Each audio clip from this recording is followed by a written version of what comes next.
આવર્ત સારણીની યાત્રામાં મેન્ડેલિવનું યોગદાન. Mendeleev's contribution to the journey of the periodic table. આવર્ત સારણીનો જન્મ અનોખો છે. તેના નામમાં આવર્ત સારણીનો અર્થ શું છે? રસાયણશાસ્ત્રી તત્વોને વ્યવસ્થિત કરવાની કોશિશ કરી રહ્યા હતા. ડોબરેનરે ત્રિપુટી બનાવી, ન્યુલેન્ડ્સે અષ્ટક. પરંતુ સમય જતાં આ પ્રણાલીઓની ખામીઓ સામે આવી. વર્ષ 1869માં રશિયન વૈજ્ઞાનિક ડિમિત્રી મેન્ડેલિવે એક નવી રીતે કોશિશ કરી. ત્યાં સુધી કુલ 63 તત્વ એટલે કે એલિમેન્ટ્સ શોધાઈ ચૂક્યા હતા. મેન્ડેલિવે શરૂઆતમાં તત્વોને તેમના પરમાણુય દળ એટલે એટોમિક માસના ચડતા ક્રમમાં ગોઠવ્યા.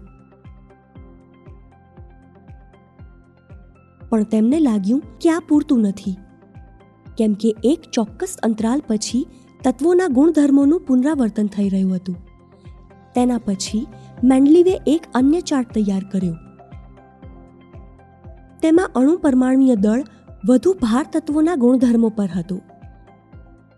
આ ચાર્ટ આવર્ત સારણી પીરિયોડિક ટેબલ બન્યું. તેમાં ઊભા સ્તંભોને સમૂહ એટલે ગ્રુપ અને આડી લાઈનોને આવર્ત એટલે પીરિયડ કહે છે.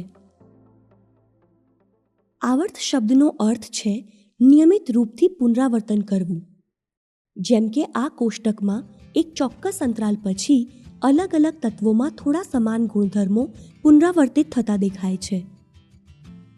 આ સારણીમાં કુલ 6 આવર્ત અને 8 સમૂહ છે. દરેક સમૂહના તત્વ સમાન ગુણધર્મોવાળા છે. પરંતુ તેમાં અમુક ખાલી જગ્યા કેમ? આ જ હતી આ સારણીની નવાઈની વાત. ત્યાં સુધી જાણવા મળેલ બધા તત્વોને જગ્યા આપ્યા પછી મેન્ડેલિવે એવા તત્વો માટે જગ્યા છોડી જે તે સમય સુધી શોધાયા જ નહોતા. શું તમને તત્વોનો પિટારા વિડીયોની રમત યાદ છે? ચિત્રોને તર્કના આધારે ક્રમમાં ગોઠવતા સમયે થોડી જગ્યા ખાલી છોડવી પડી હતી. શું મેન્ડેલિવે પણ આવું વિચાર્યું હશે? આ જુઓ, તેમણે આર્સેનિકને અહીં નહીં, અહીં નહીં, અહીં રાખ્યો. કેમ કે આર્સેનિકના ગુણધર્મો આ ગ્રુપના તત્વો સમાન હતા. હવે આ ખાલી જગ્યા એટલે કે થોડા તત્વો શોધવાના બાકી હતા. મેન્ડેલિવે તેને એકા બોરોન, એકા એલ્યુમિનિયમ, એકા સિલિકોન નામ આપ્યા. આશ્ચર્યની વાત, મેન્ડેલિવની ભવિષ્યવાણી સાચી નીકળી. થોડાક વર્ષો પછી સ્કેન્ડિયમ, ગેલિયમ અને જર્મેનિયમ નામના તત્વો શોધવામાં આવ્યા. તેમના ગુણધર્મો બિલકુલ એવા જ હતા જેવા મેન્ડેલિવે કલ્પના કરી હતી. પરંતુ આ સારણીમાં હાઇડ્રોજનને ક્ષારીય ધાતુઓવાળા પહેલા ગ્રુપમાં રાખવામાં આવ્યો, જ્યારે કે તેના ગુણ ગ્રુપ 7માં ઉપસ્થિત હેલોજન, ફ્લોરિન અને ક્લોરિનની સાથે મળતા આવતા હતા. સમસ્થાનિક એટલે કે આઇસોટોપ્સ માટે આમાં કોઈ જગ્યા નહોતી, કેમ કે તે સમય સુધી પરમાણુના સાચા બંધારણની ખબર નહોતી.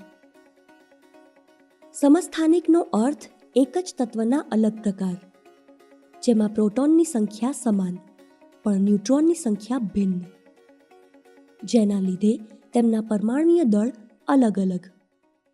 મેન્ડેલિવે સમાન ગુણધર્મોવાળા અમુક તત્વોને અલગ ગ્રુપમાં રાખ્યા, જેમ કે સોનું અને પ્લેટિનમ, અને થોડા અલગ ગુણધર્મોવાળા તત્વોને એક જ ગ્રુપમાં રાખ્યા, જેમ કે તાંબુ અને ચાંદી તેમને લિથિયમ અને સોડિયમના ગ્રુપમાં. અહીં જુઓ, વધારે પરમાણુય દળવાળા અમુક તત્વ ઓછા પરમાણુય દળવાળા તત્વથી પહેલા છે. થઈ ગઈ ને ગરબડ? આવી ખામીઓ હોવા છતાં મેન્ડેલિવની આવર્ત સારણી આધુનિક આવર્ત સારણીનો આધાર બન્યું, જેનો આજે આપણે ઉપયોગ કરીએ છીએ. હવે તમારા માટે એક કામ. વર્ષ 1955માં મેન્ડેલિવના સન્માનમાં એક નવા તત્વનું નામ મેન્ડેલિવિયમ રાખવામાં આવ્યું. તેનો પરમાણુ ક્રમાંક અને સંક્ષિપ્ત નામ શોધો.